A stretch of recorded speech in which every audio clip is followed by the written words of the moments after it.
Director সাহেব, আপনি এটা কি করেছেন? আমি একজন বড় মাপের হিরো, এখন সবাই আমাকে ভিখারি মনে করছে।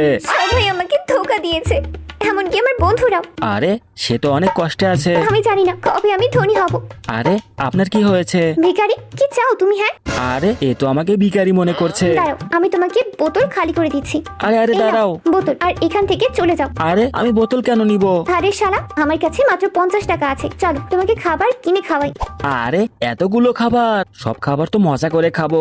আরে একটু আস্তে খাও, আমার অনেক ক্ষুধা লেগেছে। তোমার কাপড় তো ময়লা কেন? বিশ্বাস করো, আমি একজন হিরো। মিথ্যে বলতে হবে না। বিশ্বাস করো, আমি সত্যি বড় মাপের হিরো। ছাড়ো বলছি, তুমি একজন ভিখারি। আমি দেখতে কত কিউট, ময়লা লাগিয়ে দিলে তুমি। হাই নেহা, কি করছো তুমি? ও শিট। আরে নেহা, এই ভিখারিটা তোমার বয়ফ্রেন্ড? হ্যাঁ, এটাই আমার বয়ফ্রেন্ড। কোনো সমস্যা আছে তোমার? আমার পেছনে কেন পড়ে আছো? হ্যাঁ, নেহা, আমার বয়ফ্রেন্ডকে দেখো, কত সুন্দর আর টাকাওয়ালা। আমার বয়ফ্রেন্ড ভিখারি হলেও দেখতে অনেক কিউট। ও আচ্ছা তাই, তাহলে কাল তোমার বয়ফ্রেন্ডকে নিয়ে পার্টিতে চলে এসো, দেখবো কে কত কিউট। আরে আমি কোথায় ফেসে গেলাম? এই ভিখারিটা তো আমার বয়ফ্রেন্ড না। বন্ধুরা, পরের বার দেখতে সাবস্ক্রাইব করো।